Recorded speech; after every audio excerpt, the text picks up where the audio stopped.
Hello everyone, মন্দিরা বিদিশা চ্যানেলে তোমাদের সবাইকে জানাই অনেক অনেক স্বাগত। তো আশা করি তোমরা সবাই অনেক ভালো আছো, আমি অনেক ভালো আছি।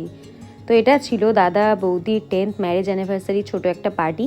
তো ওরা একটা ছোট একটা পার্টি অ্যারেঞ্জ করেছিল মিস্টার তন্দুর রেস্টুরেন্টে। তো রেস্টুরেন্টটা আমাদের বাড়ির ঠিক একদম সামনেই ছিল, কিন্তু আমার যেতে অল্প লেট হয়ে গেছিলো কারণ মেয়ের অল্প শরীরটা খারাপ ছিল, আর তাছাড়া একদম বের হওয়ার টাইমে বাড়িতে লোক এসে গেছিলো। যাই হোক, ফাইনালি আমরা চলে এসেছি। তো দেখো, রেস্টুরেন্টটা কিন্তু ভিতরটা অনেকটাই সুন্দর ছিল। এই রেস্টুরেন্টে আমি আগে এসেছিলাম, বাট এরকম পার্টি হয়নি, এমনি নর্মাল লাঞ্চের জন্য এসেছিলাম ফ্রেন্ডসরা মিলে, কিন্তু এরকম পার্টি করতে কিন্তু আসিনি। তো এবার ফার্স্ট টাইম এই রেস্টুরেন্টে এরকম একটা পার্টি, এত বড় একটা পার্টি অ্যারেঞ্জ করা হয়েছিল। তো ভেতরটা কিন্তু খুব সুন্দরভাবে সাজিয়েছিল। আর এদিকে দেখো, আমার মেয়ে একলা একলা চুপচাপ বসে আছে, মানে যে যা ইচ্ছা করুক ও ওর মতন চকলেট খেয়ে যাচ্ছে। আর এদিকে দেখো, আমার 2-3 জন ফ্রেন্ডরা চলে এসেছিলো, তো আমরা একটু ফটো তোলাতে ব্যস্ত হয়ে গেলাম। আর দাদার কিছু ফ্রেন্ডসরা এসেছিলো, আর কয়েকজন রিলেটিভ, বেশি মানুষকে বলা হয়নি, কয়েকজন জাস্ট যারা ক্লোজ ওয়ান তাদেরকে বলা হয়েছিল। সো এখানে দেখো একটা ছোট, মানে ওরা সুন্দরভাবে সাজিয়েছে যেখানে কেকটা কাটা হবে। আর এদিকে রিলেটিভসরা ছিল সবাই, আমার মা, বৌদির মা, সবাই এখানে বসা ছিল। তো এদিকে আস্তে আস্তে সবাই চলে আসছে যাদের যাদের ইনভাইট করা হয়েছে। তো অল্প ওদের জন্যই ওয়েট করছিলাম, কারণ একটু বাচ্চাগুলো না আসলে কেকটা কাটলে ভালো লাগবে না।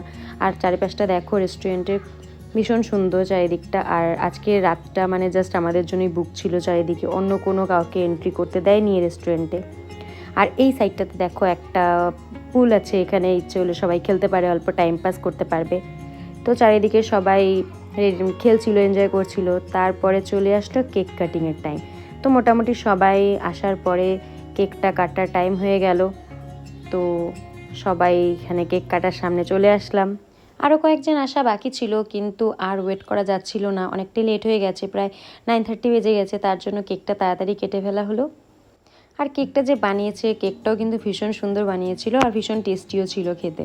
তো এদিকে দেখো, মেয়ে, দাদা, বৌদি আর ওদের যে ছেলে আছে সবাই মিলে কেকটা কাটছিল, আর আমরা সাইডে দাঁড়িয়েছিলাম। কেকটা কাটার পরে সবাইকে অল্প খাওয়ানো হলো।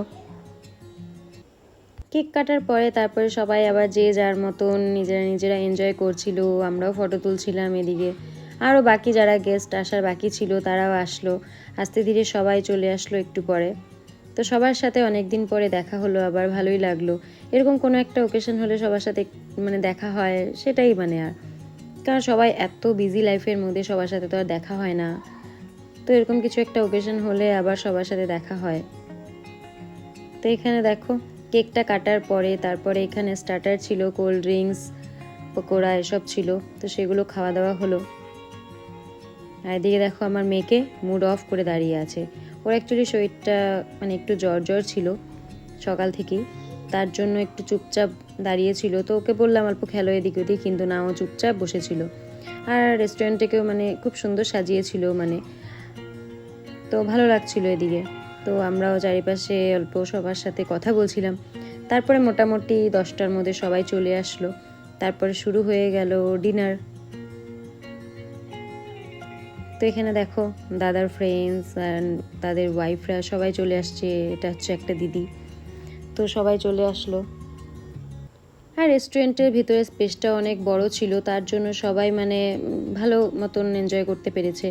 মানে এরকম না যে রেস্টুরেন্টে গিয়ে একটা জায়গায় বসে থাকবে সবাই, এখানে সবাই মানে ঘোরাঘুরি করছিল এদিক ওদিক, মানে বড় ছিল ভিতরে জায়গাটা, তার জন্য সুবিধা হয়েছে।